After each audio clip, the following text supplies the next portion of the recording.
Hello and welcome to the Fliers. Defensive barrage balloons have played their part in both world wars. These are not the observation balloons of World War I that gave an elevated platform to soldiers so that they could train guns on the enemy or spot troop movements. No, barrage balloons were the large tethered balloons used as a passive defence mechanism against enemy aircraft. Their purpose was to obstruct low-flying enemy planes, forcing them to high altitudes where they were more vulnerable to anti-aircraft fire. Forcing bombers to fly higher reduced their bombing accuracy.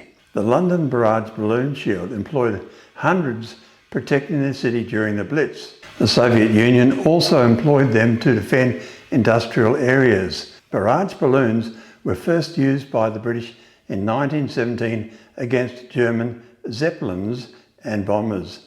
Early designs were simple hydrogen-filled balloons tethered to the ground or to a ship. Steel wires were hung from the balloons to snare aircraft. Barrage balloons' low cost was just as well as large numbers were needed to be effective. They were surprisingly hard to shoot down even when fighters used tracer bullets. The rubberized fabric filled with hydrogen or helium meant they were unaffected by rain, though high winds could cause the anchor cable to break.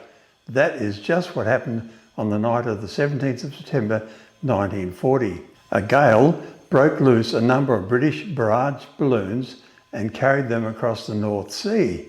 In Sweden and Denmark, they damaged power lines, disrupted railways, and knocked down the antenna for the Swedish international radio station. 5 balloons were reported to have reached Finland. A report on the damage and confusion reached the British War Cabinet on the 23rd of September 1940.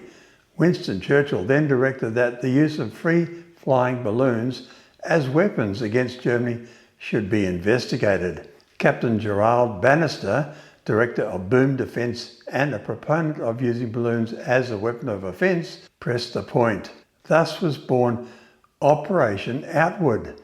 Winds above 16,000 feet, blowing from England in the west to the east to Germany, would carry balloons into Germany, damaging Germany's electricity distribution network by shorting high voltage overhead power lines with thin wires dragged by balloons. Trials showed that even a thin steel wire, much thinner than that used to tether the static barrage balloon, when drawn in sliding contact across 2 or more phases, could cause an arc as long as 15 feet.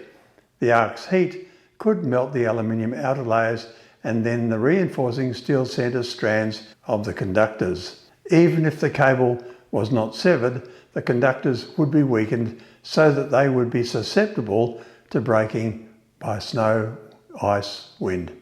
On 12th of July 1942, a wire-carrying balloon struck a 110 kilovolt power line near Leipzig. A failure in the circuit breaker at the Molen power station caused a fire that destroyed the station.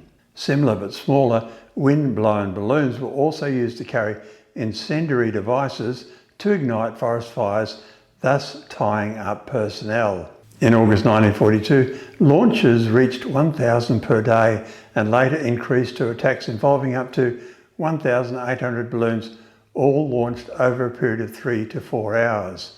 Balloon launches continued, though they were frequently suspended when there were large raids on Germany, as it was feared that the balloons might damage Allied bombers. From May 1944, it was decided to change tactics because of increased Allied aircraft activity. The mass balloon launches were stopped and replaced with a trickle of balloons launched from 3 sites at 10-minute intervals throughout daylight hours. Only 2% of the balloons were to be of the trailing wire type. The last balloons were launched on the 4th of September 1944. Over 2,000 balloons were deployed to shield Allied ships on the D-Day Normandy landings.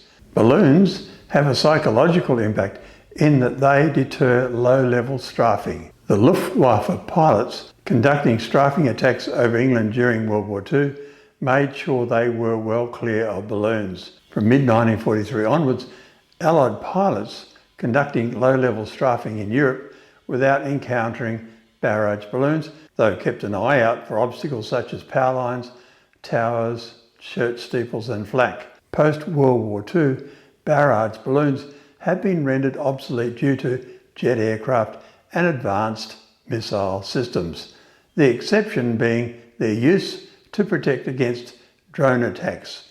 Drones fly low and slow. Thank you for watching. Do like and subscribe if you haven't done already. That promotes our channel and gives you more content.